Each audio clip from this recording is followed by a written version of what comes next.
Yeah. So anyways, thank you guys for showing up. We've been, just kind of getting to know each other here a little bit. But yeah, we're going to try to be as interactive as we can. So guys, if you guys aren't incredibly shy, throw your pictures up there. But yeah, so tonight what we're going to do is we're going to spend about an hour, and I'm going to really just pull back the curtain on how we are finding deals in today's market. And we're going to actually show you that on screen here. How we're going through and we're pulling a list, right? So there's basically, just in a nutshell, two types of marketing: inbound and outbound marketing, right? Inbound marketing is, maybe I'm going to go out and put an ad for PPC, or I'm going to put out some signs, or I'm going to do something that's going to drive calls into me. Outbound, though, far more effective and targeted, and you can do it on a very small scale or a big scale, right? So what I can do is I can go get a list of, let's say, people who've owned their house for 30 years. It's a 2-story house, and it's in this particular area, and it's this many square feet, and it's got a value of this, right? I can get really niched down on what the characteristics of that property are. And if I don't have a lot of money, let's say I want to spend $50 on marketing this week, I can do that. Or I can pull a bigger list if I want to pull $5,000. Well, maybe the open mic wasn't the best. So anyway, so we're going to spend about an hour of that doing that. But just kind of before we start, real quick, in the chat room, like, just so I have an idea of where the room is at experience-wise, like, drop in there just by a number, like how many deals you've done. If you've done one, if you've done 1,600 like me, or if you've done none, hey, I want to do my first deal now. Just drop that in there, because then when I see where the room's at, I can sort of adjust what we're talking about tonight and make sure I'm giving you guys the best value, because we've really only got about an hour. 650 Zags, yes. Dan buys houses, 100. I love it. All right, cool. Anybody that's brand new? Oh yeah, there we are. Julian, we're gonna get you going on your first one here. I want to do Bryce, first one. Thomas, awesome. Cool. All right. Everybody brand new. Awesome. Super. All right, cool. Well, I think we can help a lot of you guys. So some of you may know some of what we're going to talk about, but then we'll get into, and I'll show you, exactly how I evaluate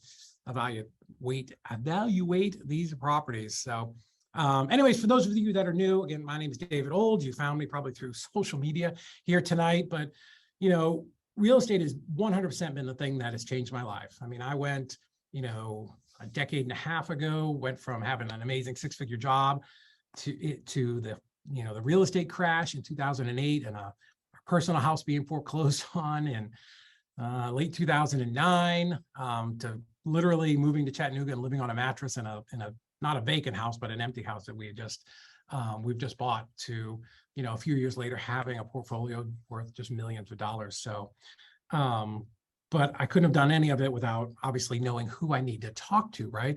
Who the right person was to talk to see if we could help them, like Mandy was saying, and solve their problem as well. Because that's how we get rich in this business, is by helping other people solve problems. So in the old days, as I like to say, because I'm now that old guy at 51, right? In the old days, like, we didn't have any of the stuff that the newfangled toys that you kids have, right?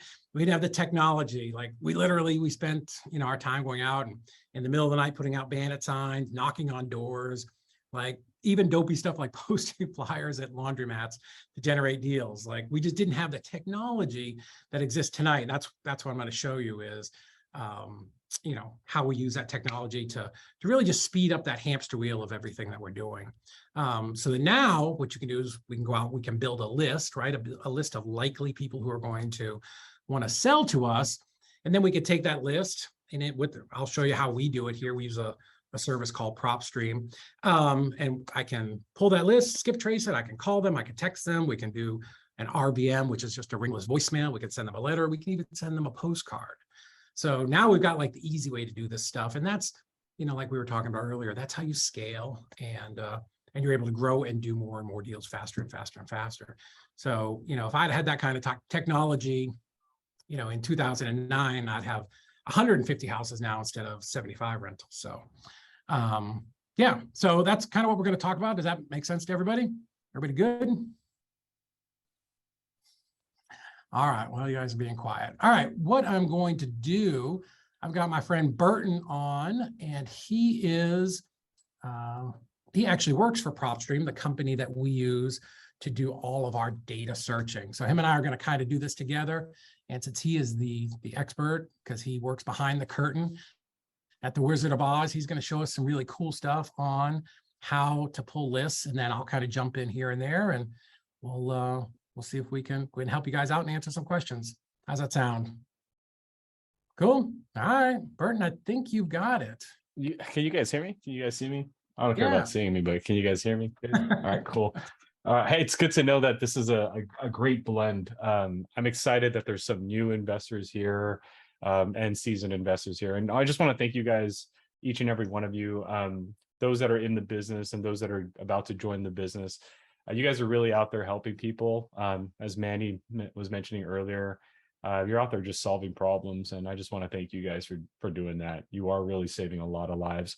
But today, I'm just going to be your tour guide. I'm going to show you how individuals are utilizing Propstream to find motivated sellers. I don't want you thinking that this is a system that's just going to feed you an address and all you have to do is just call the address and they want to sell, right? That's not how it works. What I am going to do is I'm going to show you how to manipulate our data so you can take full advantage of it and potentially find someone where when you call them, they have a higher probability of wanting to sell versus someone who just bought their house yesterday, who's not going to ever want to sell right away, right? So I'm your tour guide. Let's go ahead and dive right into it. Now, if you guys want to follow along, Dave's going to provide you a link. You get a 7-day trial period. So if you guys want to try it out, you don't have to commit. Now, if you do try it, all I recommend is you just follow the guidelines I'm about to give you when you're building your first list. Okay. So with that said, I'm going to go ahead and share my screen. Sorry. Oh, go ahead, David. I'm sorry for cutting. No, that's okay. Yeah, in the chat box, I just dropped a link that'll give you like a free 7-day trial. So you can get on there and not have to worry that, oh my God, I'm going to get charged here. But yeah, so that's there, and yeah, free 7 days. And if you want to be doing this kind of as we're going through it, you can kind of do your area as well. Absolutely. And if you guys want, you could drop your city, your county in the chat, and we can use some of those as an example today. And I'm a consumer myself, so you're probably thinking, well, how much is this thing going to cost me?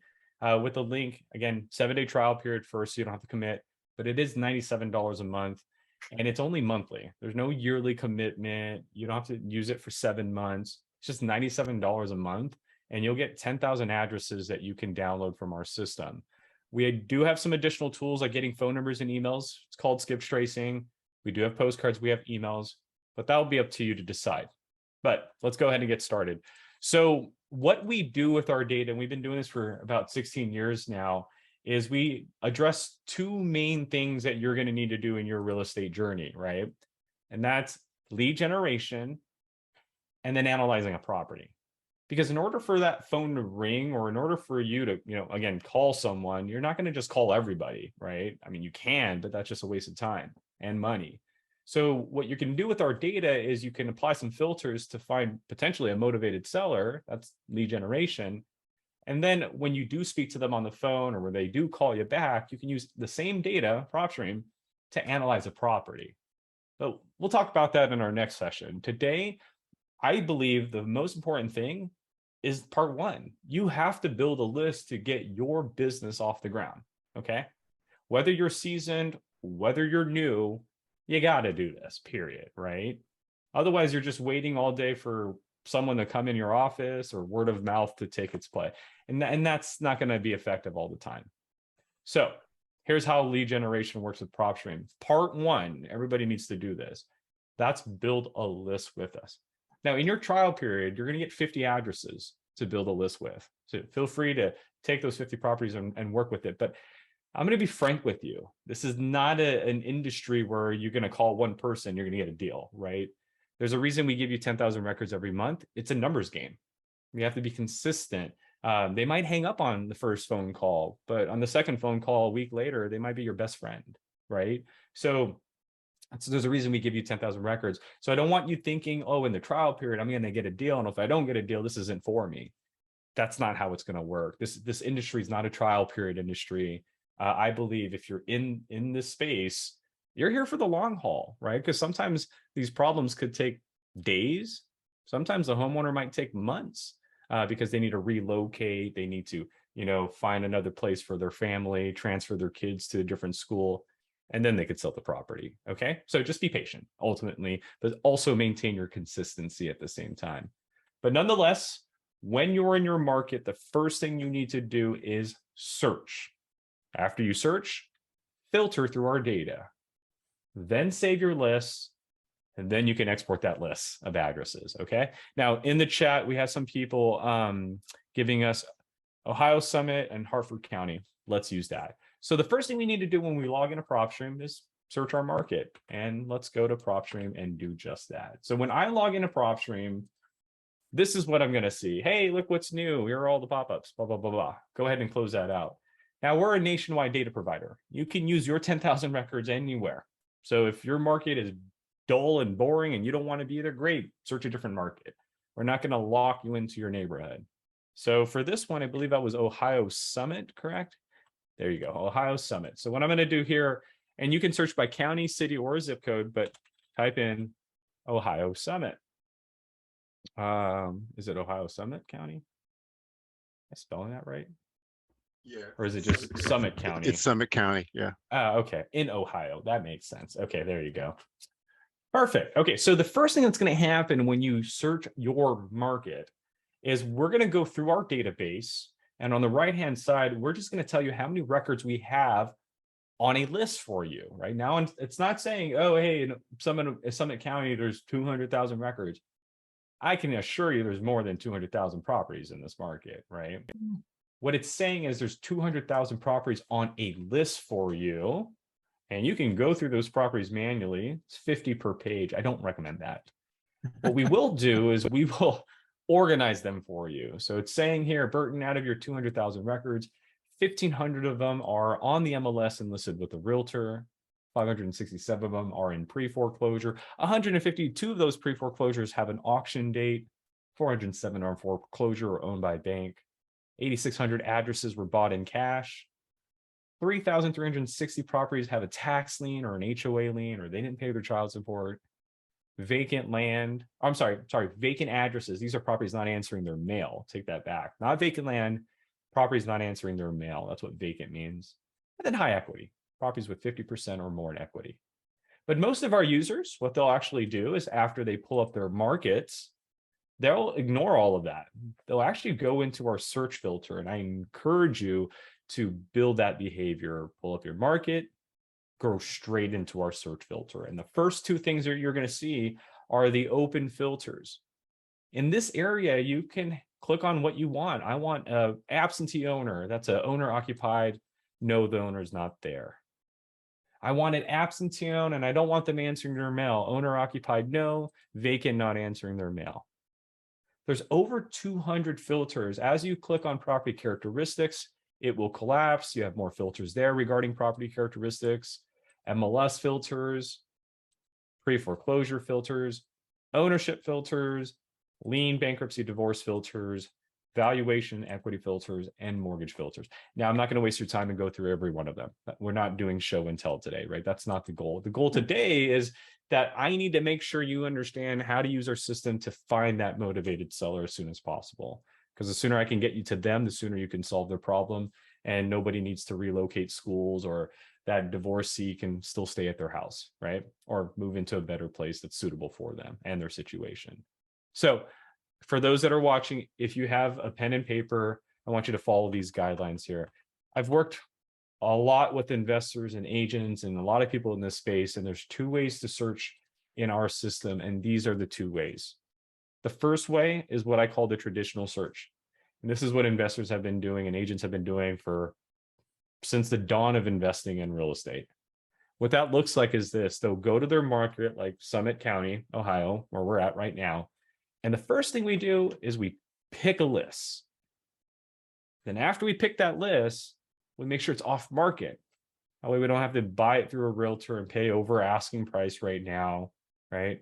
We get it off market so that we can get direct to seller, right? Direct to owner. I want to speak to the owner directly and negotiate with you and get it for a lot cheaper than what you thought you were going to list it for, right? Third is equity. Now, I know there's some seasoned guys here, so you can ignore that part, right? Some of us know short sales and sub twos and creative seller financing stuff. You don't need part three. You can ignore that part. But for those of us that are new, if you're looking to wholesale, if you're looking to do your first fix and flip, you're going to need equity. Equity is going to be an important part of your exit strategy. And last, but certainly not least, because Propstream has so much data, we have commercial data, vacant land, skyscraper data, we have zoos. We need to know what type of property and owner characteristics you want, right? Do you want single family? Do you want duplexes? Do you want someone who's lived in their house for 5 years, 10 years, right? Do you want them out of state? Do you want them local? Follow these steps. Just to paint a picture, this is what it looked like in the 90s. Burton walks to the county, grabs the list of pre-foreclosures, which were on that, paper with a bunch of little holes on the side, those fax printers papers. Take that list. Yeah, exactly. Take that back, right? Knowing if it was off market or not was a flip of a coin. I either was a realtor and I knew they were off market, or I had a partner with the realtor, which was very rare to do back then. And then they would tell me if it was off market, or just call everybody and they'll tell me if they're on market or not, right? So you're technically wasting more time in the back days. Same with equity. Mortgage information wasn't readily available back then. So again, you would call a homeowner and they would say, oh yeah, you know what? I owe more than what the house is worth. Oh, click, don't want to talk to you, right? Well, you would do it more politely back then, but that's the reality. Like, you didn't know if there was equity or not. So having it today is very, very powerful. Same with property owner characteristics, right? You would have to go through these records manually and separate the multifamilies, the single family. And once you have them in piles, then you can go after what you need to go after. So it was a lot different back then versus today. Click, click, click, click, click, boom. I have my list of 500 properties. Now, before we go into showing you this, I want to focus on a list. I get this question a lot, and it's, oh, Burton, what's the list I should go after? What list should I go after? Don't think like that. There's no right or wrong lists at all. Now, granted, some lists might respond faster than others. Some lists might have a faster turnaround than others, but there's no right or wrong list. As a matter of fact, when you go in Propstream and you go to our quick list choices, we have 18 categories, from pre-foreclosures to foreclosures to delinquencies to tired landlords. If you were honestly to ask me, hey, which one's the one I should go after them all, right? It got so bad that I had to create this graph right here I call my motivation chart. Understand that you're about to speak to someone, and that someone is in 3 stages of their life as a homeowner. They're either good, which is leave me the hell alone, you're not getting a discount, right? Those are your cash buyers. You don't call cash buyers and say, hey, that house you just bought for $1 million, I want it for $500,000. That's the fastest hang up you're going to get, right? High equity properties. Burton just paid 30-year loan, right? Has a lot of equity on their property. Does Burton want to get that up right away? Maybe not. Same with the free and clear. Flippers bought a house for $500,000, listing it on market for 700. You're going to try to call me and ask for 400. No, you're not getting that, right? So there are some lists that we have that you obviously don't want to go after. No discounts. If you do get something, it might be very, very slow to move. Obviously no competition there because no one's finding deals with cash buyers right now. I say that hesitantly because something could happen and that could be a different story, right? But then you have your uh-oh scenario. See, no one just wakes up and, oh my God, my house is for auction tomorrow. Like, that doesn't happen. All right, this is what I call the uh-oh scenario. You go from being good, hey, I have a lot of equity in my property, to boom, I just filed for delinquency because I didn't pay my taxes, right? Or I filed for bankruptcy because I lost my job. Or my wife and I are divorcing and we can't figure out who's going to make the mortgage payments now. That's what I call an uh-oh, right? Something is happening, and there are files that show that, delinquency files, lien files, etc. Now, if you don't take care of that uh-oh, right? If you don't go from uh-oh back to being good, that uh-oh is going to turn into the I need help now category. These are your pre-foreclosures. These are your homeowners in auction. Why? Because there's no other category after that. After that, you're going to lose your home to the auction, or you're going to lose your home to the bank, the lender, right? Now, a lot of investors love this category. I don't blame them. You're going to get big discounts, faster closing, but rest assured, it's the most competitive category ever. So I don't want you to be discouraged when you pull a pre-foreclosure list in pre-foreclosure and that homeowner hangs up on you right away. It's because there's 50 other people that have called them. You need to be patient. You need to probably stand out, maybe more empathetic than others, right? But if you're in this category, again, that's what you're going to be faced with. If you do get a hold of the owner, hey, you might get a deal in a week, right? You might close that in 2 weeks, right? David can help you move it real quick too, right? But the idea is it's going to be very competitive. So I don't want you sitting there thinking, do I need to be in the pre-foreclosure section? Do I need to be in the lien section? Do them both. Some are going to move faster, more competitive. Some might take 4 or 5 months, 4 or 5 follow-ups, right? That's just the idea. So if you're those that are stuck in analysis paralysis, I know I've seen a lot of people, they'll call me, hey, I need to get the perfect list. There isn't any, okay? So once you pull up your market, go in the filter and pick, right, a list. Maybe you want to work in that competitive space because you're a competitor. Or maybe you need more time. You're new. So you know what? I want to work on the delinquent properties. Just pick one. After you pick your list, follow the next 3 steps. Make sure it's off market. And you can do that by going to our MLS section right here. And where it says on market, hit no. We just recently added this, and I think everyone should do this right now. MLS status, never listed. So not only can we make sure it's off market, but we can double check it and make sure it's never been listed with the realtor. The idea here is that you potentially can be the first one to expose them to selling their house or listing their property. Third step, right? Because we picked a list, now it's off market. Third step, equity. So if you're a wholesaler, the bigger the equity, the bigger the return could potentially be. But again, ultimately you need equity, right? So maybe you want to start at 60% today, 70%, right? So 60% minimum, that lets me know that you've paid about 60% of your mortgage already, right? It's 40% left, right? So 60% minimum or more, done with my equity. But there are some things here I would probably encourage you to look at, like estimated values. If you're not dealing with $1 million houses, you could say, I want houses no more than 400,000. That could, again, shorten your list a little bit, make it a little bit better for you. And last, certainly not least, is property and owner characteristics. So here I can say, okay, property characteristics, because if I don't do that, you see residential family lots, commercial buildings, all of that's going to be in here. And if I only want single family, I need to let Propstream know. So property characteristics, residential, and then property type, single family. Again, if you're a fix and flipper, some best practices here, I would say, if you're looking to fix and flip an old house, probably want to make sure that year built wasn't yet last year, right? So, hey, you know what? I'm a fix and flipper. Look for properties from beginning of the time to no more than 1990. So 1990 max year. So I want properties 1990 or earlier because we're going to fix and flip it. But it also needs to be residential, single family.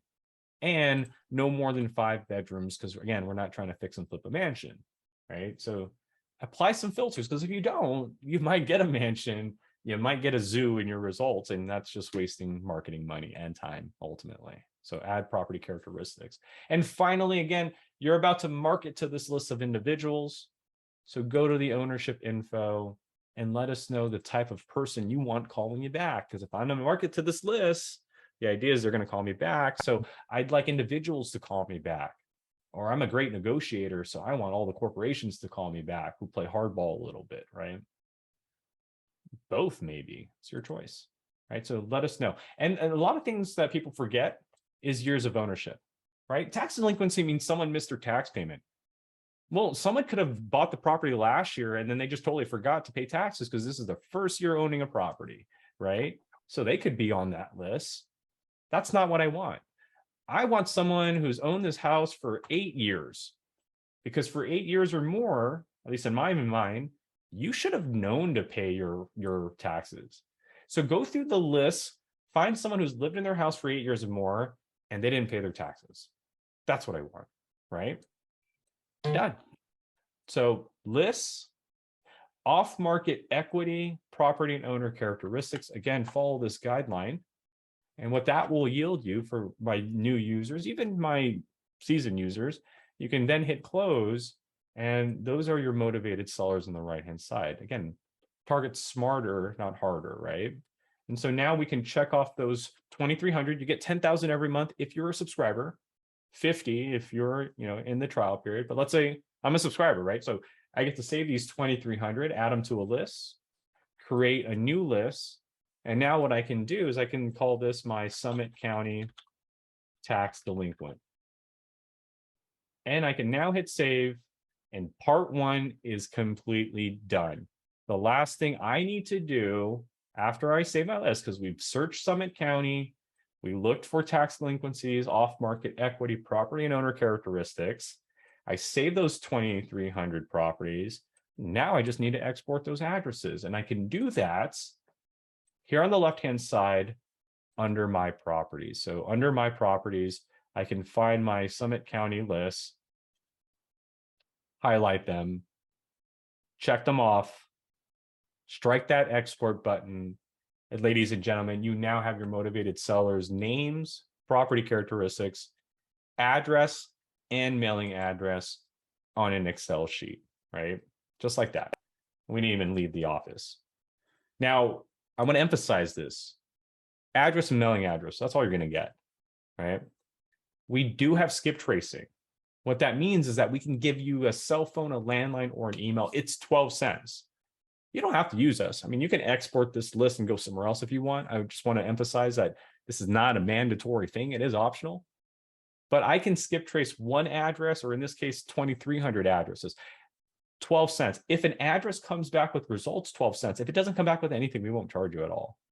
But if you skip trace, ultimately, your results will look like this. You'll see phone numbers and emails, whether it's a list of 50, whether it's a list of 170 or 107.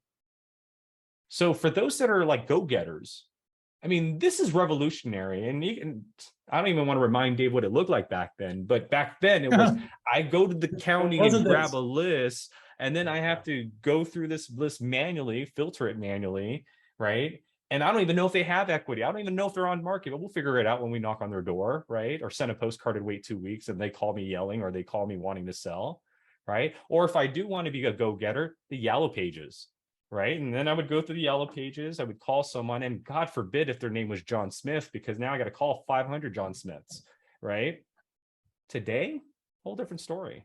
I can build a list, skip trace it, and in 15 minutes, this is what I'm staring at. Now I can check this off, export it, and then on my cell phone, start calling homeowners left and right. Or if you have an assistant, go from there, right? That's the revolution of data today. Why? Because we're filling out applications with their phone numbers and emails left and right, and it's being collected, and that's what we're sourcing, okay? Now, for my seasoned investors, I didn't forget you guys. You're probably like, Burton, I've known this for a while. Yeah, you have, and I don't want to dismiss you. So I want to show you something. Let's use Hartford County, because Thomas is there. And Thomas, I bet, is just a killer investor. So Thomas is probably that dude that like pre-foreclosure is his thing, liens are his things, vacant is his thing. Heck, I'm driving on the freeway and I see Thomas's billboard every 2 miles. Like, that's how dominant he is in this market.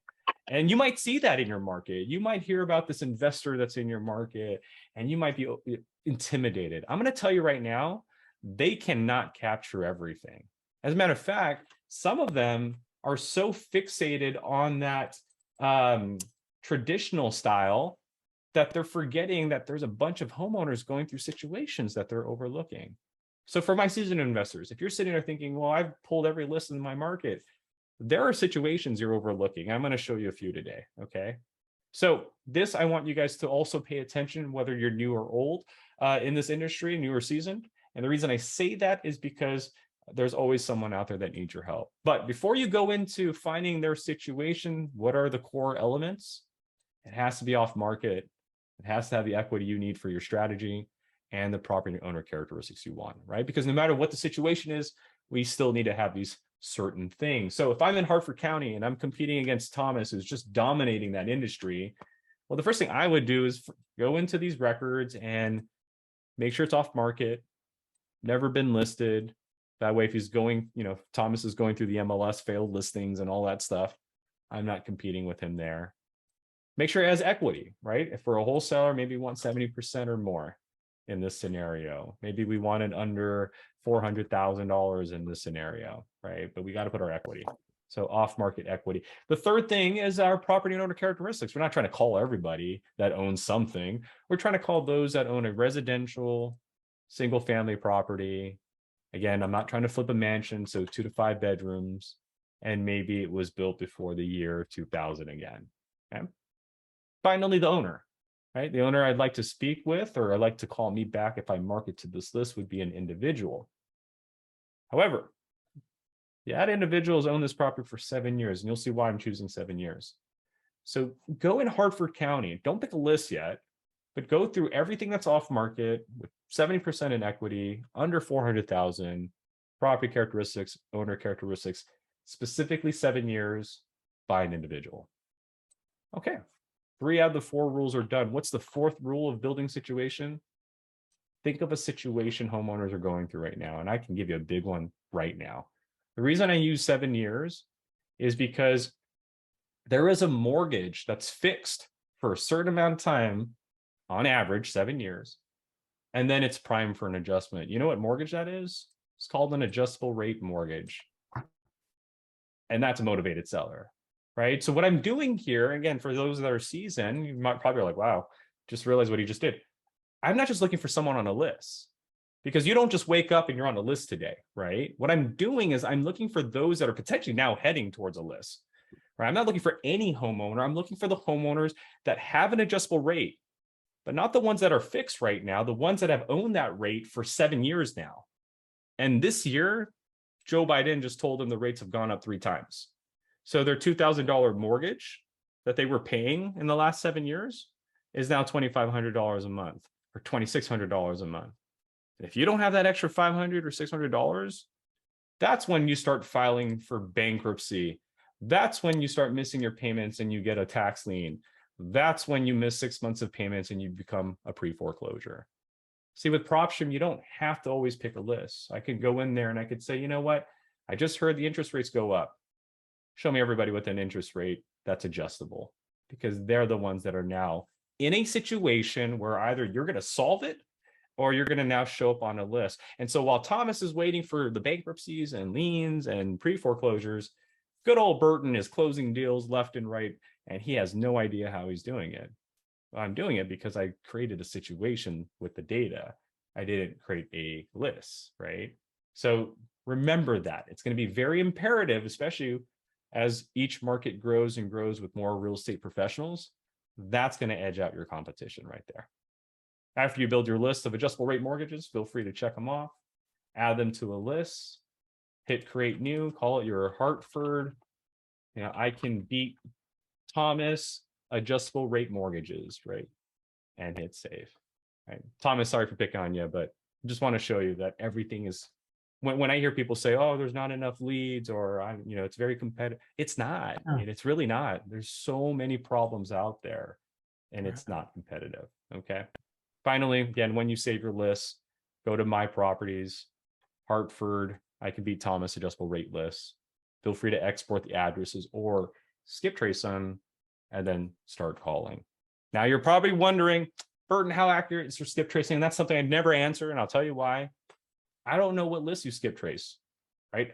I'm going to tell you this right now. If you skip trace a list of pre-foreclosures with Propstream, expect you got the wrong number when you call, or this number is disconnected, because you're skip tracing a list of people not paying their bills. If they're not paying a mortgage, paying a phone bill is the last thing that they want to worry about, right? Matter of fact, if you don't pay your mortgage, you know how many times your creditor is calling you every day? Like 7 times a day. So when people say, oh, Burton, how's the accuracy of skip tracing? My first question back to them, which you should never do, answer a question with a question. But the honest truth is, what list did you skip trace? Because if you skip trace nothing but pre-foreclosure, hello, 50,000 people are calling that same address. I don't blame that homeowner for saying you got the wrong number, or even not paying the phone bill the next month, right? That's why I showed you building situations, because if you can build a situation that's not on a list, you're actually way over here. And when you skip trace that list, well, 50 people are not calling them. So they're probably still paying that phone bill. Heck, if you skip trace a cash buyers list, they're probably going to answer 8 out of 10 times. Why? Because they're paying their phone bill, and cash buyers look at an unknown number as, ooh, that's a new contract or a new listing. Someone's trying to get a hold of me because I'm a buyer, right? So I don't answer the question, how accurate is skip trace? I know some of you guys might have that in your mind. What list did you skip trace? That will heavily dictate what your results will be. And so my name is Burton. I want to thank you guys for giving me your time. David, thank you for allowing me to show them how to use Propstream to generate their motivated sellers. I don't know how much time we have, but if we have questions, I'd love to address those or anything else that could be important today. Yeah. So for those of you that are new, there are some serious investors that are still hanging out here. Why are the serious investors that are doing, you know, the 50, the 100 deals, all of that? Because there's always something that we can learn. So a couple things just to really clarify. I just want to make sure everybody understands when we're talking about filtering, right? What we're talking about is we're taking that list of the 265,000 addresses or names or whatever it is that you're filtering, right? And we're just going to put some things in there to try to shrink that down because it's impossible to talk to or mail or text or whatever, all of those things. So, you know, the things that I love to target, like vacant properties, I know he talked about absentee owners. And does everybody understand what absentee owners means, or an owner occupied? Okay. Well, I'm going to assume some of you don't, so I'll tell you anyways. So all that absentee owner means is that the tax bill goes to a different address than the property address, right? So I have about 74 properties right now. So if you were to look up any of my properties, and we can pull one up and look at it if you want, you'll see the tax bill goes to my office, not to the property. That's just a clue, right? That's just, when we look at that, we say, why would that be? The owner doesn't live here, and we just make some inferences in that, right? Maybe this is a rental property, right? So that's what these kind of filters do. So absentee, and then, yeah, so many ways to manipulate the data. It's unbelievable. I mean, every time I watch Burton do this, I learn something, you know, I learned something that's brand new, other ways that we can take the data and kind of turn it on its head. And, you know, when we were talking about looking for cash buyers, not searching them, well, that's 100% right. But once we have a property and then we go searching for a buyer, then we don't want to search those people, and we do want to search the cash buyer. So, you know, Propstream is really the foundation of our $1 million wholesale business. We 100% could not do it, you know, without them. And I don't get on and promote a bunch of companies that we don't use. And I showed Burton the backside of our billing account, and remember that we really use this. I promise. We're very heavy Propstream users. So that's what I want to do, is actually show you the way that we are doing this in our business, right? This is no made up kind of phony baloney nonsense. So what questions do you guys have that I can answer for you? You know, I've done thousands of deals and happy to, you know, answer anything you've got, either the new people or the experienced people. Anybody? You can just shout it out. You don't have to type it up. You can just turn your mics off. And hey, David, can I just ask Burton a question? Certainly. I'd just like to clarify if it's $12 per property. I mean, some properties have multiple contacts. So is it $12 per contact or $12 per, 12 cents per property to skip trace? It's 12 cents if you get results. So if let's say an address gets 1 phone number or 15 phone numbers, 12 cents. If it gets no results at all, then no charge at all, Mr. Rudder. Yeah, thank you. I appreciate it. Yeah, absolutely. Great question. Cool. Yeah. And, you know, skip tracing is what it is. I tell people it's a little bit of the vacuuming of the internet. When I skip trace me, right? Because I don't skip trace people. I don't want to, you know, anyways, I don't skip trace everybody. But if I was to go skip trace me, it's going to probably give me about 12 phone numbers. Every single one of them was right at some point in time. And what Propstream has the ability to do is to go into all these databases and pull any phone number that's attached to me. Well, one of them might have been when I was in Miami. In 1998. So was it the right number? Yes, but I've given up that number, kind of like what he talked about with the, the foreclosure type people. So what I tell my team is assume 60% of those numbers are going to be wrong. Just right off the bat, let's just assume, but 30 to 40% are going to be right. And in those, someplace is the right person, right? And, again, like we talked about at the beginning with Mandy, our job is to help people, right? And do not ever think that there are no more people to help. And I get it. Listen, there are days I'm in the shower in the morning and I start having a panic attack. I'm like, oh, there's no more people that we can buy houses from. There's no more people to sell houses. Well, get up in a plane and fly any place in this country and look down at the thousands of people that are down there, right? And, we're in a 3-story office building here. If I was to go up to the top of the roof here of our building and get a slingshot and shoot pebbles in a half-mile radius, I'm going to hit somebody tonight that is losing sleep over the situation that they have in their house. It's just a fact, right? People, like, not everybody's life is perfect. People have trials and tribulations, death, divorce, taxes, job transfer, all of the things, right? And they need a solution. They need a solution. And that's our job, right? Is to reach out and say, hey, can I help you? We're not the answer for everybody, right? We're investors. We're not going to buy every single house from every single person that we talk to, but we'll buy 1 in 10. We'll maybe buy 1 in 15. So if you know that you can buy that many, how many people do you want to talk to? The answer is as many as you can, right? But I don't know who to talk to if I don't get on Propstream and I don't pull a list and I don't skip trace it. And there's so much stuff that Propstream does. We use it to send postcards to people. We pull very targeted lists and we can instantly shoot a postcard, out to our sellers and to our buyers without getting out of the chair. It's unbelievable. I'm here to tell you, it wasn't like that in, 15 and 20 years ago. So cool. What other questions you got? Okay. With so many calls to make, how many calls should I be making a day to get good leads? So it depends on your experience level, right? Here's what I tell our team. If you're going to call and you're going to talk to 100 people, right? One of those people is going to sell their house to you, probably more than one, right? But if you're new, you don't have the experience, right? And you're going to have to call a lot more people to get to the one who will say yes. So if you call 99 people and the 99th person says yes, fantastic. But I guarantee you tripped over 3 people who would have sold you your house had you had more experience. Now, that's okay. This is your first week. It's your first month, whatever. Because in month 6, when you call 100 people, now you're going to pop 4 and 5 people that want to sell you your house. And the best example I can tell you is, I'm in Chattanooga. So if I went down to Atlanta, Braves Park, whatever it is, I'm not the baseball guy. But if I was to jump at the batter's box and start taking a swing from the World Series MVP pitcher, right? How many am I going to hit the first week? Fucking none. None is the answer, right? Because my mind just isn't working at that same speed, right? I can't adjust. I can't do all the things.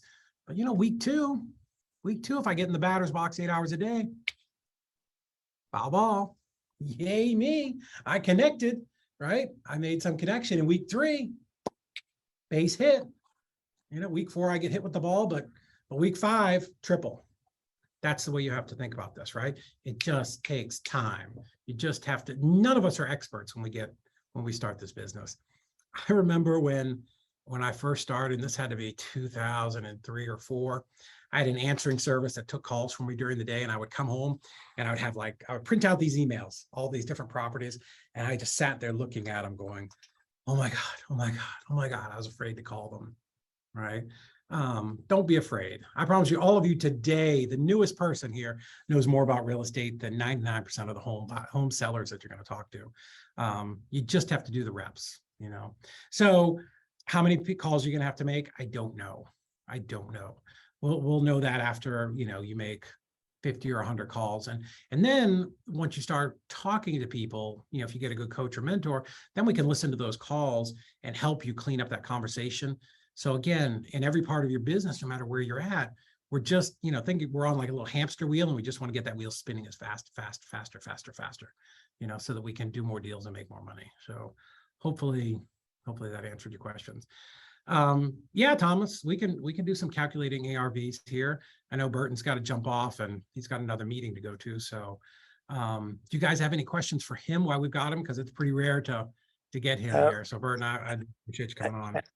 I have one question about it. I'm from Kuwait. Yeah. Okay. And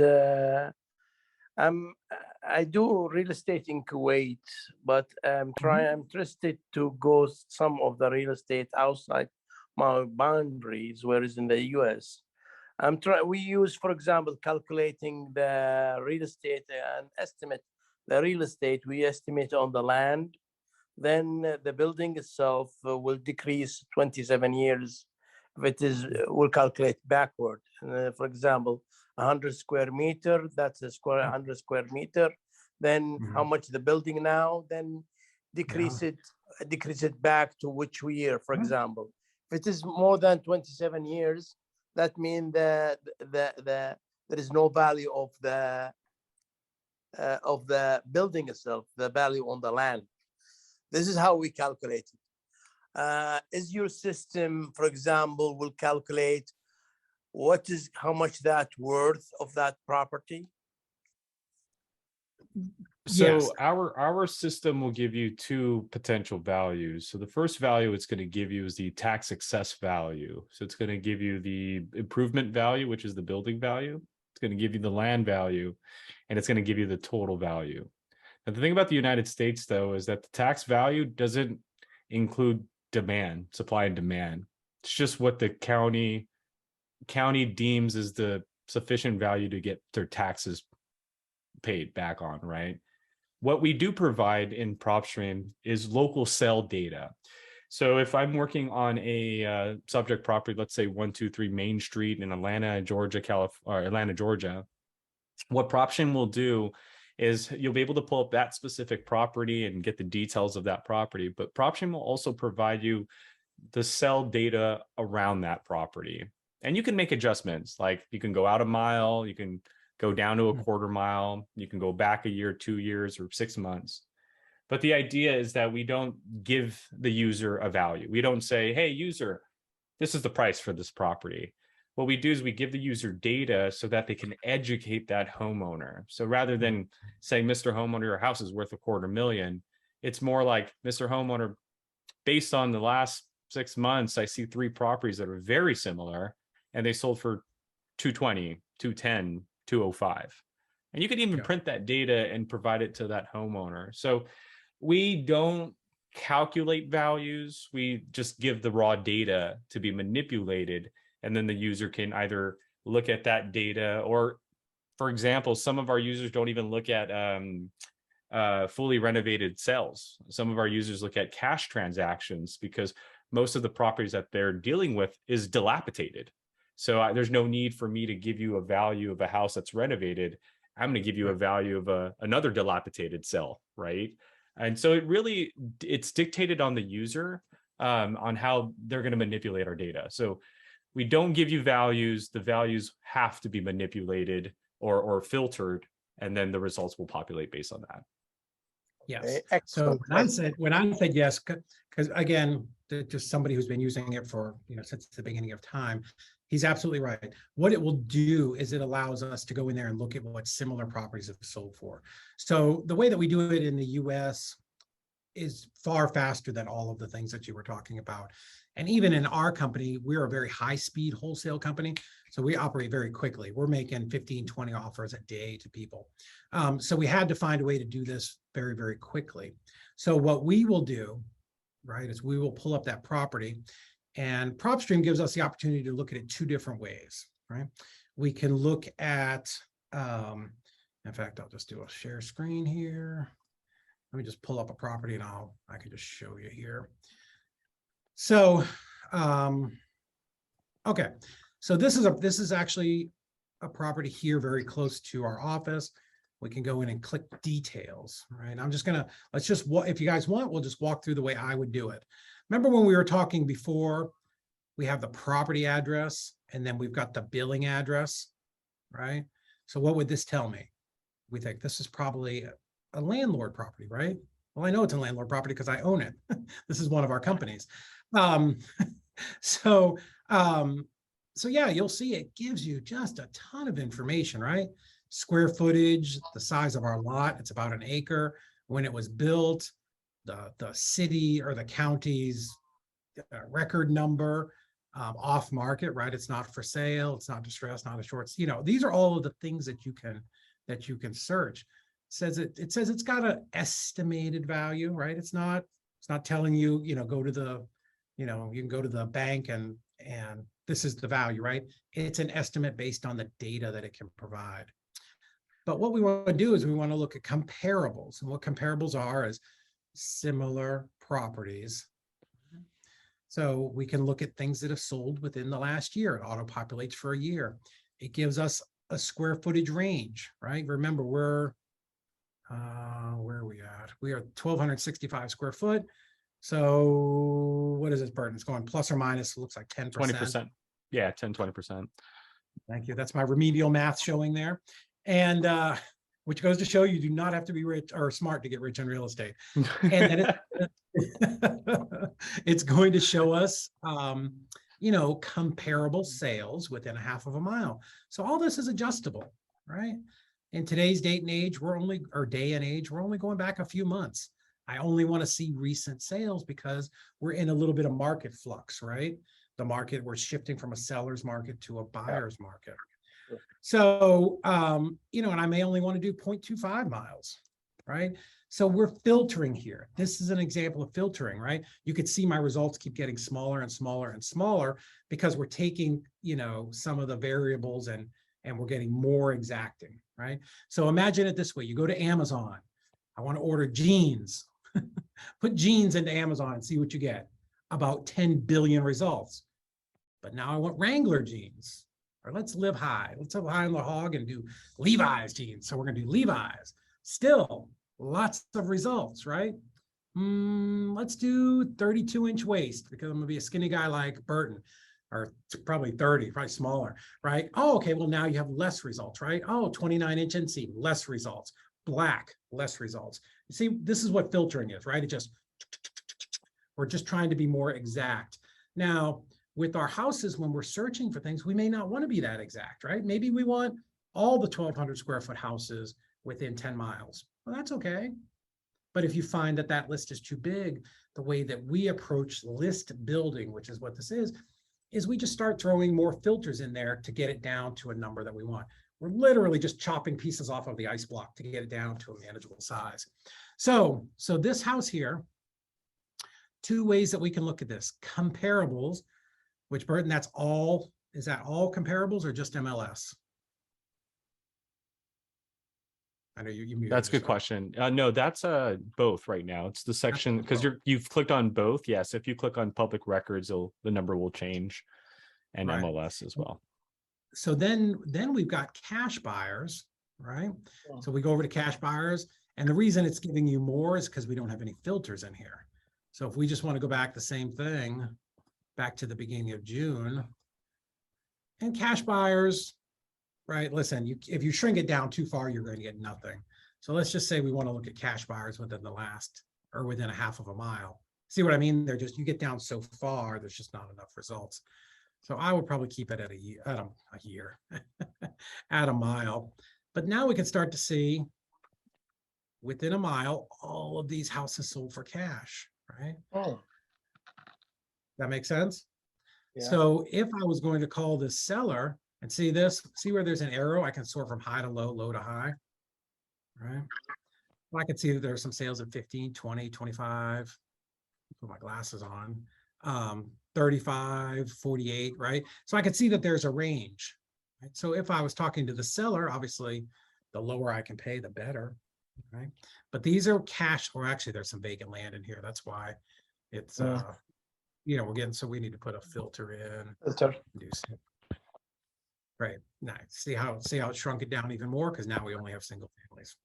So anyways, what I wanted to show you is we can look at what cash buyers are paying, and we can look at all the comparables, including the stuff that's sold on MLS. Right. So now I just have to go in here and go, oh, okay. I could search over here and say, you know, some of these had smaller lots, some of the square footage was different. You know, for these, most of the dates are within range, right? So it takes a little bit of, just a little bit of experience to be able to look at this and, you know, judge what value you'd be willing to pay for it. Does that make sense? Okay, cool. And I'm gonna do next week, I think, a longer one on doing comping of properties for you guys, where we can really spend some time and go into actually looking at the property and, you know, why this house, which looks exactly the same, is worth less because this one's on a main road and this one's next to, you know, or is in a subdivision and things like that. So we can get even more detailed if you guys want. So cool. But good question. Does that help you out a little bit with your question? Yeah, it's helped me a lot. And one thing, because nowadays is all the market is going a little bit down. Yeah. And I don't want to see the 2008. No. Well, I don't know. I don't know that I would say that. Let's not say that. Here's what I will say. I don't want people to experience hardship and loss. As a person, as an investor, I'm very interested in buying a lot of properties at the right spot in the market. Yes. Right. So yeah, for 100%. So what the reason that I look at cash buy, and we're kind of going deep down the rabbit hole now, is when I am buying a property, right, as an investor, and if I'm going to flip that in wholesaling, which just means I'm going to take that contract and sell it to somebody else, my buyer is going to be, you know, a cash buyer, right? So, and that's maybe a longer conversation if you're not sure why, but cash buyers, right? I can look at this and say, okay, there's a few at the very low level, right? Up to 40. There's this is sort of your middle level, the 70 to 100. And then you've got your higher end stuff. And there's always outliers, right? There's always some doctor who moved into the area and had cash and bought his property. But so I can start to see typically where are people paying, right? So if I can buy this property or contract this property in the 70 to 100 range, depending upon the amount of repairs, I should be good, right? Yeah. So anyways, and then we can flip over here to these comparables and say, okay, if I was to buy this property and fix it up, right, what could it be worth? Let me see if okay. So I sorted high to low. 150. Let's keep it in the same. Hey, David, I hate to interrupt, but I have to cut it short. I have to go pick up my son right now. But hey, everyone, it's been a pleasure. We'll be back. So David, reach out to me and we can schedule another session because I love teaching everybody about this stuff. Awesome. Thank you so much, man. I know you had a busy day. I appreciate you squeezing me in. Oh, of course, man. Anytime for you, brother. Appreciate what you're doing, man. Everyone have a wonderful evening. Bye. Okay, so now we're, you know, because on the cash side, we saw that most of those properties were built in the 60s. So here we're going to go look and compare with properties that sold and that were no older than 60. If you want to go higher, you can go 1965 if you really want. All right. But let's sort them from high to low. And the reason we're sorting high here, right, is if I bought that house for $80,000 and fixed it up, what might I be able to sell it for? Or what might our end buyer be able to sell it for? So somebody had asked earlier about figuring out ARV. This is where you would figure that out. This is what the after repair value would be, right? So we don't want to buy at ARV, but we do want to, you know, sell to our cash buyers at what the you know, the highest and best use of that property would be. So let me show you this. This is a little graph that we created a while back. All comps are pretty much always going to come in at 3 different levels, right? You have your low stuff, your middle of the road stuff, and your high stuff. What do we think the high stuff is? ARV, right? Low stuff, cash sales, middle of the road is sort of like your dated grandma's house. Like somebody could live in it, but still needs to be fixed up, right? We know where cash buyers want to be. So when we look at that's the way that I look at comps.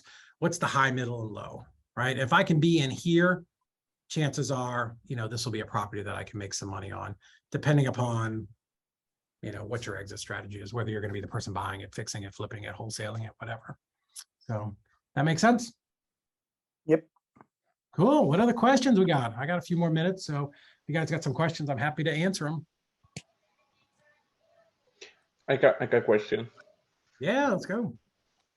Yeah, hey, I appreciate for this meeting. I got opportunity to meet with David 1 year ago and see what is the fun he doing on real estate. So I'm glad to get it this a little bit later, but I'm just have the question is it I meet I get somebody tell me like you can do in JBs with the wholesalers.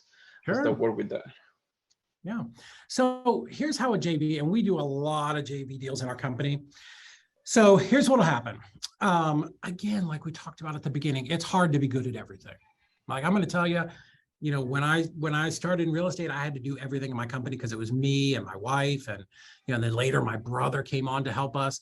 And when he came in, I was like, oh my God, thank goodness, because he would go out and buy properties and then I would sell them. Right, which is probably the reason, you know, I got really good at selling properties. So again, you know, it's very difficult to do everything in your company, right? Like imagine you're going to build the whole house yourself. You're going to draw the plans, you're going to order the lumber, you're going to cut the lumber, you're going to nail it together, you're going to put it up, and then you're going to insulate it, and then you're going to do, it's a lot, right? So, you know, one of the reasons that companies like ours are able to go so fast is because we have a lot of people. But if you're just starting out, right, it's just you. So, you know, you can definitely do, you know, 2 or 3 deals a year yourself, or, you know, you could partner with doesn't have to be us, right? I mean, we're happy to work with you, but partner with somebody else where you can get really good at going out and finding that deal. And then you shoot that deal over to us and let our team, because we've got a team of 6 people that can sell the deal. And what happens is typically, you know, it's a 50-50 split, right? Because you found the deal, we're going to go find the buyer. And, you know, because our team is really good and really trained, you know, let's say you contracted it at 60 and you might be able to sell it at 65. Our team might be able to sell it at 75, right? So instead of making, you know, 5,000, you might make 7,500.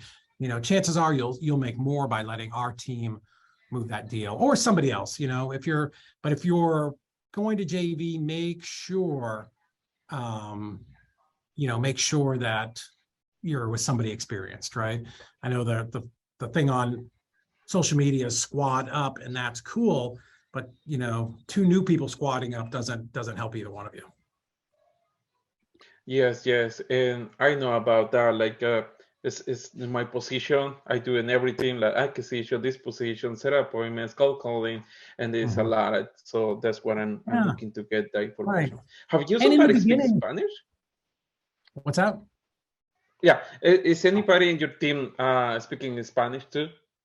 I've got one person over in our transactions company that speaks Spanish. So if we need her, we can, you know, it's the same building, so we can bring her over and have her jump on the phone. But yeah, you know, in the beginning, you've got to do everything, right? Yeah. Let's be honest. It's a new business. We're going to get this going. And, you know, starting a new business is, right, it's a big lift, right? We're pushing the boulder up the hill. So, you know, most people quit because they don't want to work through and fight through that learning curve, you know, until you can get to the point where you can start to hire a couple of people to work for you. So doing a JV is a fantastic way to take half of that boulder and take it off you, you know, until you can get to the point where you can afford to hire someone to do cold calling or a virtual assistant to do texting for you or something like that. So yeah, I think JVs are great, and only do it until you need to, right? Once you've got enough money, hire your own dispositions person. You know, we'll help you train them if you want, and, you know, keep all the money for you. 100%. Nobody begrudges that for anybody, right? Cool. So here's a question. How did you overcome having to have 3 flips under your belt before lenders lent to you? Yeah, I mean, that's a real thing, right? I mean, I don't blame them for them wanting you to have a couple of flips under your belt. What I would do is I would partner with somebody. I mean, that's it. I would, you know, somebody came to me and said, hey, I'm going to do all the work, and you know, I know you've done 100 flips. Would you, you know, go in on this deal with me? I just need you to oversee it and help me sign for it.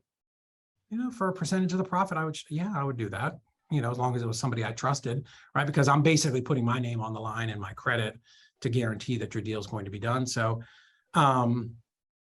yeah, so, I mean, it's going to be a cost of doing business. It's a cost of the learning curve.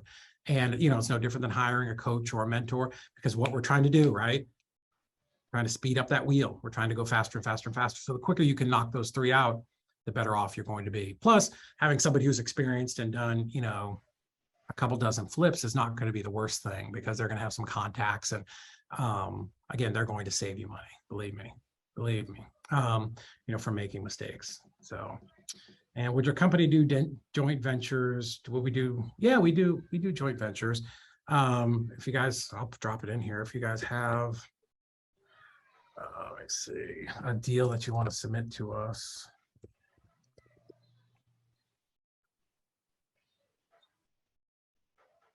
Oh, hold on, that's going to Burton. Let me make this to everybody.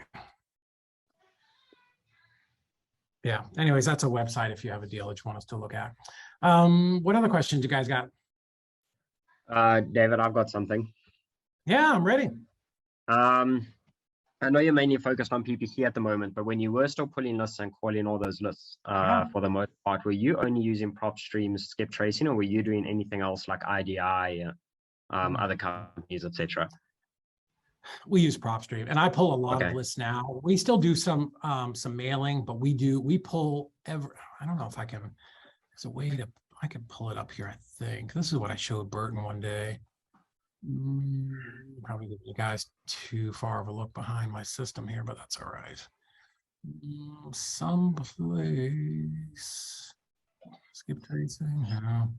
I'm also not the person that uses this every day in my company. Oh, account activity. Oh, yeah, here we go. See this? Like, when I say we use a lot of Propstream, we use a lot of Propstream. Okay, we are 100% using, like, I could use anybody I want. Like, I have access to anybody, a lot of people. Like, we, you know, it only goes back, that's back to September. That's all the skip tracing that we're doing a lot. So, yeah, man, we use Propstream. They've got the most reliable data that we found. You know, using IDI and all those things, if you're going to be a direct vendor, it comes with a big cost, upfront cost. And it's just aggravating, right? Because you've got to stay qualified and do all the locked doors. There's just there's a lot of things that to me was absolutely not worth it. Again, I'm in the speed game.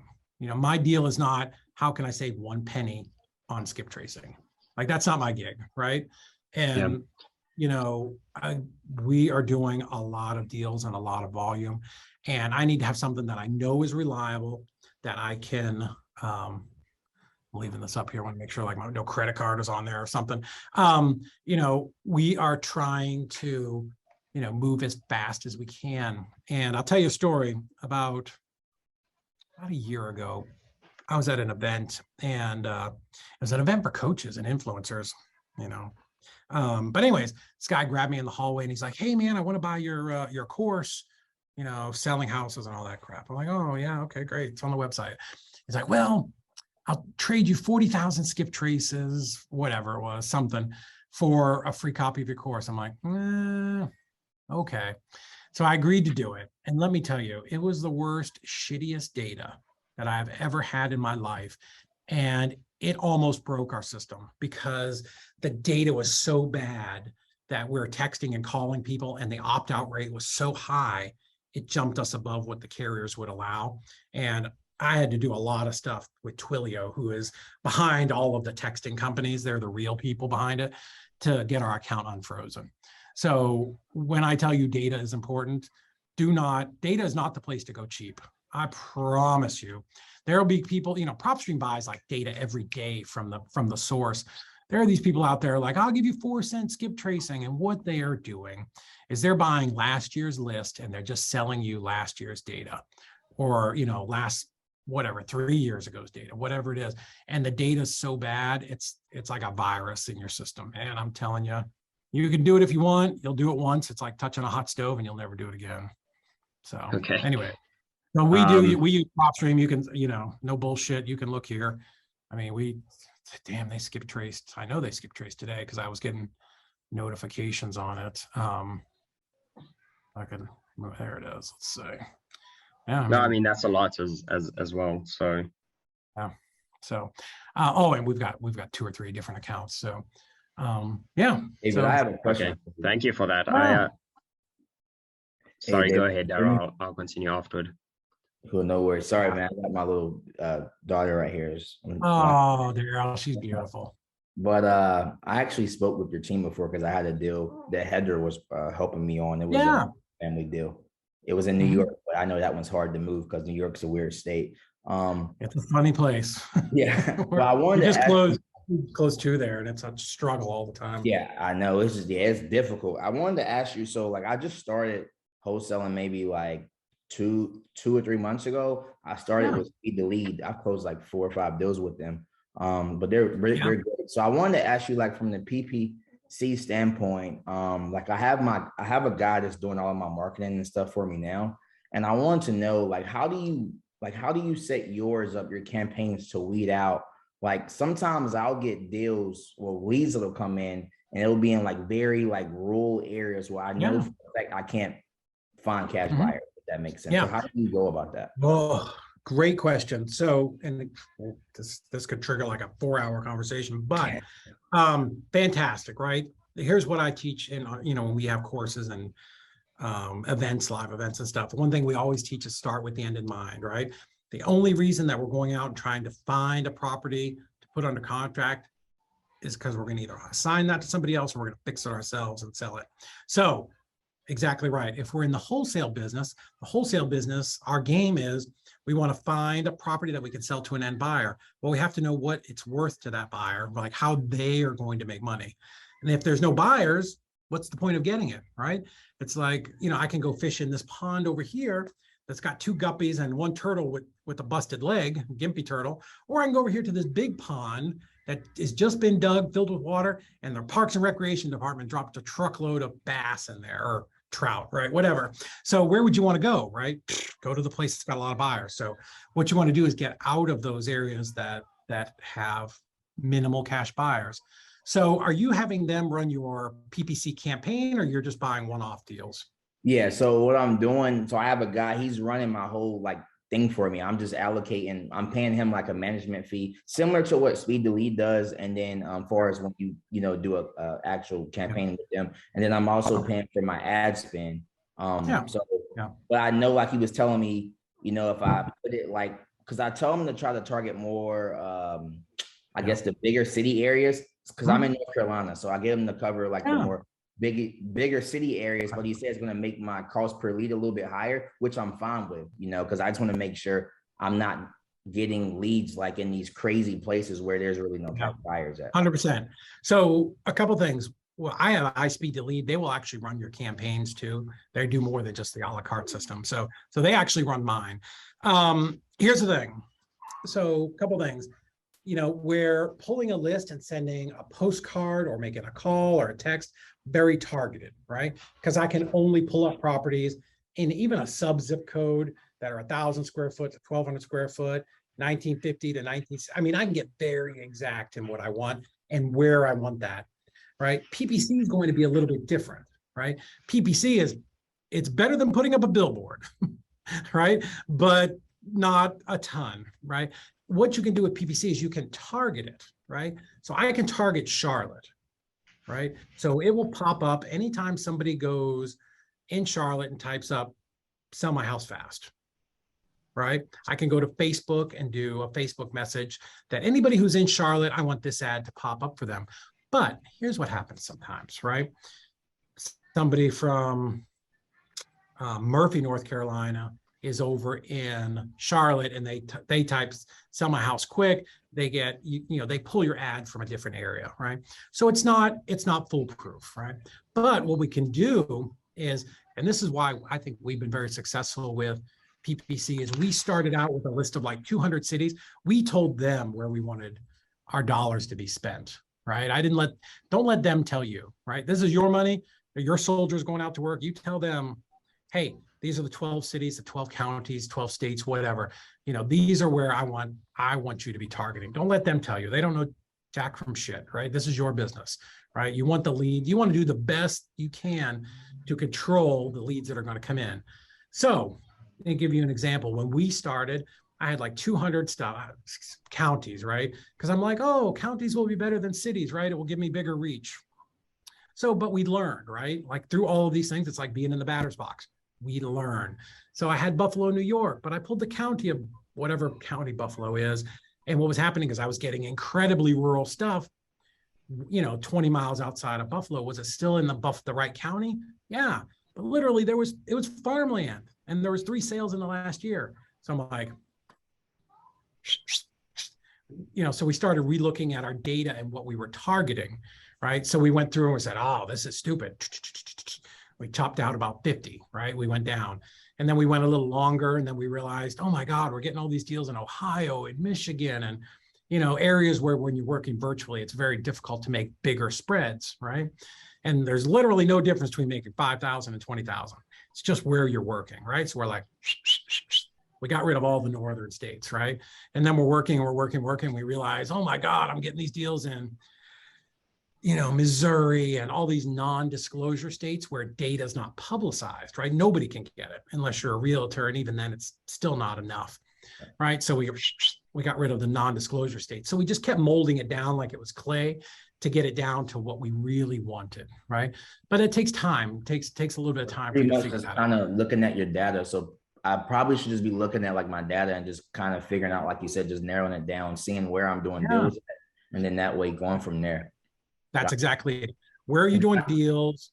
Where are you finding buyers? And then cross out all the rest. Now, are you still going to get stuff from weird areas? Of course you are, right? Of course. But now you understand, hey, Pulaski, Virginia is not the best place. So I got to make sure I'm ultra, ultra low, right? So I have to offset desire for what I have with price, because at some point everything will sell. I don't care if it's a 1-horse town. If it's a house that's standing and someone says, hey man, I'll give you this for $10, who's not buying, right? So again, this is like that old, we might have a mixed group. I don't want to say that, but at a price, everybody will buy. So there's just, you've been in those kinds of situations. I had a deal in a rural area, and it took me a while. I figured out that every deal will sell if the numbers right, because I had a deal, it was like a very rural area, but it took me probably 30 days to assign it. It took me a while, but I just kind of stuck in the deal because I had a feeling I would find a buyer. The assignment fee wasn't as big as my normal ones, but it was still labeled. But I do have one last question. So as far as PPC, do you think or do you believe that is scalable, or do you think you should do other pull lists and things like that, or can you just scale on PPC by itself? No, PPC is scalable for sure. But what's going to happen is, like us, even we're good. And, 38% of the leads we just did an audit last week, 38% were bad leads, and that they were listed on MLS, or there were wholesalers calling us, so you do get some junk in PPC. It can be, all we're doing is trying to eliminate the dumb stuff, right? In PPC, right? I'm trying to pick the best areas. I'm trying to not be in those areas. But the thing with PPC is the more filters you put in, the more expensive it will get. Yeah, right? For sure. I noticed that too. Yeah. So, that's the reason we're about to lean back heavily into direct mail and start to get very, very targeted with the letters that we're doing. And we use it. You can see we use it every day for buyers. Okay. So direct mail is a good a source. Like I said, I've never done direct mail because I'm fairly new. I mean, I've been doing well, but like I said, it's only been on PP. Yeah. So I just want to make sure that I don't I'm off to a fast start now. I just don't want to get to the point where I start going back because I'm only using PPC and I'm not, using. Yeah, if you can do some blended stuff, that's always going to be best, right? The more you can spread out your risk. So here's what I would do here. I would go in and pick something that you want to do, probate or, whatever, pick one of those categories and really dial it in and say, okay, this month I'm going to send 1,000 postcards. So I'm going to spend $500 on this. Okay. Run it to a separate phone number, and then you can track it. You can see. Okay. Thank you. For those people, the best marketing guys, the best lead sources driving for dollars, without a doubt, right? Because we're sitting in front of a house, literally looking at a house that's vacant, boarded up. The grass is 3 feet tall, 19 newspapers, a couch kind of tipped over in the grass, right? Obviously, that's a good house to buy. But driving for dollars is not scalable. It's just not. I don't care what people say, right? You can only drive so much, and finding people to drive for you is a challenge. but those are the best leads. Like I will put those leads up against anything because I stood in front of the house. You know, this we're just looking for, is this person likely to want to sell? These are going to be better. PPC, just it's more broad. You don't know what you're going to get, right? But the problem with PPC is you pay up front, right? So, and I'm not knocking PPC. We do it, right? Because Yeah. PPC is the most scalable of all things. Yes, let's go. Gotcha. Okay, thank you. That helps a lot. Yeah, you bet. Great question, though. What else you guys got? David, that actually leads me to my last question. Sorry to bring it back to, you know, you pulling lists from Propstream, but you know, the list that you're pulling, you're sending postcards to, you're going to direct mail some of them, and you're calling some of them. Are you blasting all three to all of them that you're pulling?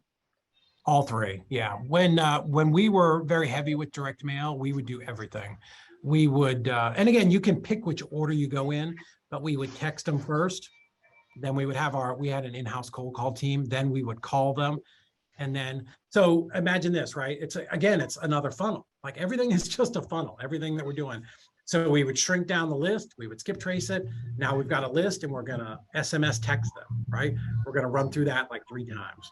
And then the smaller list that's left, right, where nobody answered, now we're going to call them, right? Now the smallest list, we've tried to SMS them. We've tried to call them. We're going to ringless voicemail them. Now the small list that nobody's answered, now we're going to send direct mail to them, right? So we call it like a progression tree of we're going to go from one thing to the other, to the other, to the other. We're not doing it all at once. You can. You know, I was just cheap, so I was trying to knock stuff out, one at a time. But here's the thing: if I pull 2,000 people here, like I paid for those 2,000, I paid for those, right? I'm paying $97 a month for Propstream, which I promise you guys is not a lot, all right?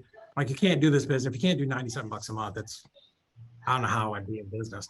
But I'm paying for the skip tracing. I'm paying someone to text it. I'm paying someone, I'm just trying to work my way down to mail, which is the most expensive. But I know plenty of people that send 50,000 pieces of mail out a month and are doing just fine.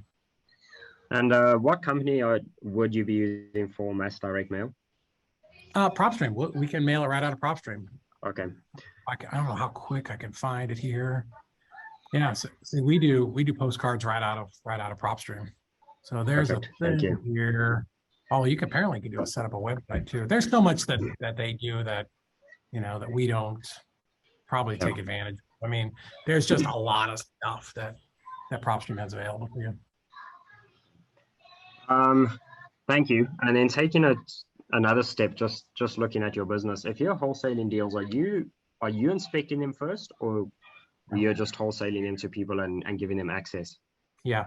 So 2 types of wholesale models. There's the local model, which is where I started, right? We only marketed to Chattanooga. Somebody would call. I'd say, hey, fantastic. I could be there at 2 or 4, which is better for you? 2, great. I'm over there. So now I'm, and this is the me model, right? Which is a lot of people when they start. I'm going over, I'm walking through the house, I'm looking at it. I'm like, oh, I think I could sell this for 70. Hey, I can offer you 45,000. Oh, that doesn't work. Okay, 55, right? Whatever. So we land on our number. Now I'm going back and now I'm taking pictures and video, and now I'm going to try to sell it. Virtual model, completely different. Actually, a little bit more difficult. For some reason, people always want to gravitate towards it because they think it's going to be easier. But the thing about the virtual model is you got to have all your ducks in a row, right? If you're not good at something, going virtual will expose all of your weaknesses. Because if I'm here and I forget to do something, I can just run back over there. When I'm on a virtual model, I've had to pay somebody $100 to go over there and take pictures. You know what it costs to go back for one more picture? $100. So you just got to make sure that you've got really good processes. So hopefully that makes sense, right? So yeah, with our company, we are locking it up based on what the seller is telling us. And we 100% will say that, hey, Mrs. Smith, here's our offer, whatever it is, right? And just to be clear, we're basing this number off of everything that you've told me. So, hey, if we get out there and, there's something different that either you didn't know or we didn't know when we came up with this price, of course, we would have to adjust the price based on that. That makes sense, doesn't it? Of course it does, right? Because it's reasonable. So no, we are locking up right over the phone. We'll get the seller to send us pictures if they have them, because that helps us a little bit. Yeah, thank you. So, look, I'm 100% virtual. I run my LLC from South Africa. Nice. And so, yeah, I don't really have a choice on that front. But you know, I've never wholesaled before. I've only done fix and flips, Yeah. taken subsidies, etc. Dude, if you So, can do fix and flips remote, you can 100% wholesale. okay, It's way well, I mean, less obviously- stress than fixing and flipping, you know? Yeah, thank you. I mean, looking to get into that. So obviously we get anything that we take under that we take title to, we're getting that inspected. But Right. if you can do wholesaling without getting it inspected, then I mean, I just wanted to know if you can still sell that contract without having your inspections done, etc. 1000%. So again, Okay. understand these are two different business models, right? Of course, you're buying it, so you want to do an inspection, right? Because it's your money, it's, you know, it's your money. Flipping a contract is going to be different, right? We don't have the exposure that you have. We're not putting up 60, 80, 100, 200,000. Now, with a wholesale deal, we're contracting that, right? And it, you know, there's some stuff in our contract, right? Pending this, that, and the other thing. You know, it's not super long and crazy with a ton of like weasel clauses. But when we get the pictures and then we're marketing it, 100%, we tell our buyers that absolutely, we want you to do your inspections before you put it under contract, right? You need to go over there with your contractor, your inspector, whoever it is. You know, obviously we've got to be a little bit flexible with, you know, tenants and things like that. But no, 100%, even, you know, because now they're in your position, right, where you were, right? So if you were to be looking at, okay. Oh, No, sorry. sorry, If you were looking at our property, I wouldn't like say you can't do an inspection, right? Now, I say that there are 2% of the time where a seller does not have access to her property or their property, right? Maybe they've got squatters, whatever, right? So if we know that's the case, we know that our buyers are going to want it at a bigger discount because there's bigger risk for them, right? So in that case, you know, we know going in that we're not going to be able to get our buyers in there. So if I would have given you 60 before, I'll offer you 35. Maybe it's good, maybe it's not. It's literally, nobody has any idea about what's behind door number one, all right? So we price based on risk. You know, the more risk there is, and risk comes from a lot of things, right? Tenants, repairs, deferred maintenance, you know, no access. You know, the higher the risk, the lower the price, right? Because we have to offset it with something. Okay, great. Thank you. Yeah, then no, that's fantastic. It saves me $500 per deal, not getting things inspected as well. So oh yeah, my God, dude. Yeah, yes. And you know, we don't have enough time to do a whole wholesaling course here, but you know, if you go to my website, davidoldsrei.com, I've got our contract that we've used for over 1,500 deals on there that you can use as a buying contract.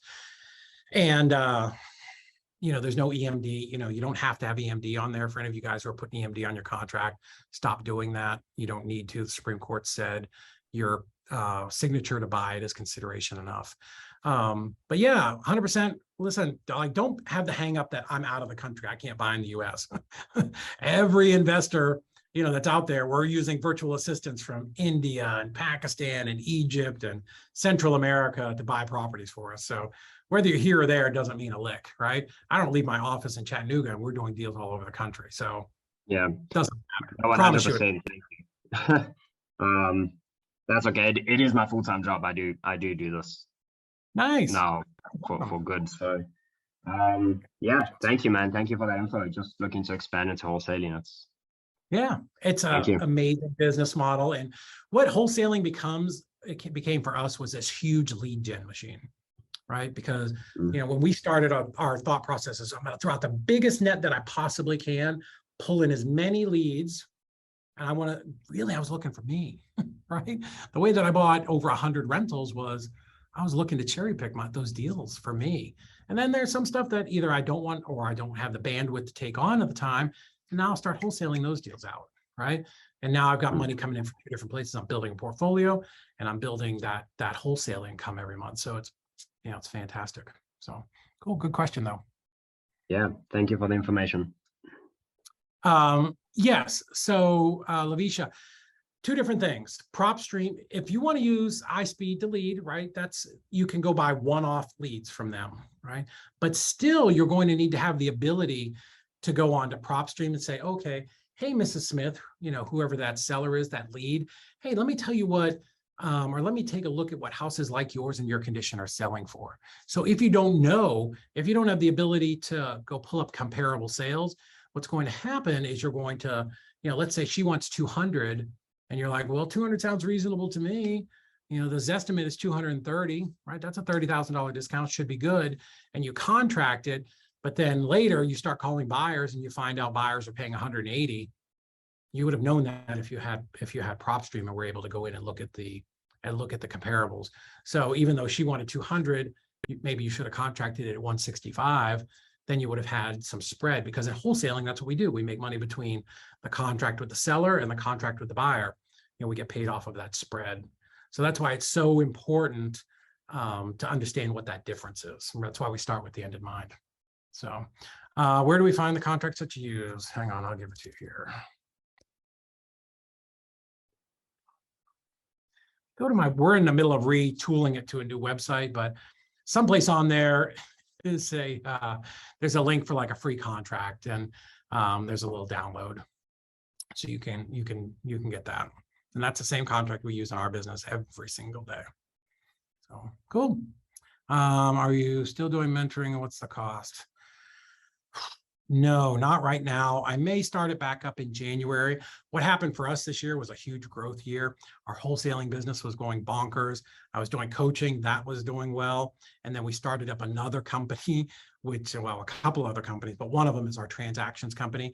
And I really needed to pick two of the three to dedicate my time to. So I spent a lot of time getting our transactions company up and running, which, we help investors from all over the country close deals. And then our wholesaling company was growing. So now that I put some kind of levels of management involved in both of those, because I love coaching, right? Because I can sit on here and do this all night and help you guys out. So yeah, we're probably going to start coaching again. And we're designing a new course that's going to be very updated, for wholesaling. So probably the beginning of the year that will be coming out. We think the course will probably be like, 1997, something like that. It'll, come with some online mentoring. And then of course, if you want to like mastermind or do something like that, that'll be a little bit more. So, but we haven't finalized any of that yet. But cool, but I appreciate you asking. Other questions? That's it. Okay. Well, guys, if there's no more questions, I do appreciate all of you coming on and hanging out tonight. I'm going to try to do this about once a week, just depending upon my schedule and whether or not I'm traveling. Like all last week, I was in Florida, but I'm here for the next couple of weeks. But yeah, Braden, you're so welcome. Yeah, I'm going to try to, do this and sort of bring on like different vendors that we use. So, because that's a lot of the questions that I get on Instagram and stuff as well. Who do you do for this? What do you do for that? And then how do you use it, right? So instead of just giving you like, yeah, Propstream, hey, let's go in there and show you, give you kind of a little idea. Properties for Airbnb. Unmute yourself. Tell me exactly what your question is, because I'm not sure what you're. Yes, so I have a property right now that I'm sorry, I'm nervous on these calls. Why? So I used to. It's okay. I have a property I'm looking at right now, and it's a 7,000 square foot property that I want to either make a room. It's about 3 miles from a university, and then it's about 5 miles from a new casino that's coming, and it's and I want to do an Airbnb for that, or either residence dorm. And so I wanted to look at, from an Airbnb perspective, how do you know what the projected rent is? Like if you're going to, I know that I'm not going to rent it out every day of the month. So how do I know what the projection should be and how to do the ARV for that? All right. Okay. So I'm not the Airbnb guy. I'm certainly not going to coach you on that, but here's what I do when I'm wholesaling an Airbnb or a property that I think that's the exit strategy. So there is, oh my God, now I can't think about it. There is a site. If you direct message me, I'll find it in the morning and I'll send it to you. But there's a site that will tell you like really detailed what the comps are. But like an offhanded way to even evaluate if you're close, go to Airbnb, put in that zip code or that town, and then go put the criteria that your property has: 7 bedrooms, single family, whole house, pool, whatever criteria you have in this house. And what you're just looking for is comparable. It's just another way to see comparable. And then on that map, you're going to start to see, oh, okay, here's what these things are renting at, right?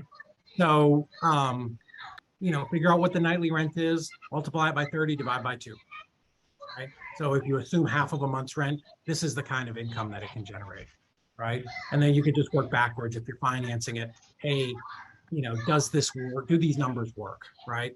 If I financed my monthly payment plus management plus all those things, can I make this? Is there cash flow in here? And it's it needs really a little bit longer of an explanation. I'm just trying to give you a sort of a shotgun way to look at it. But here's what I always caution everybody with Airbnb is if the city that's in somehow decides tomorrow, we're done with Airbnb, we're not giving out any more permits. What is your other exit strategy? Can you rent it as a long-term property? Could you do student housing? Could you do something else?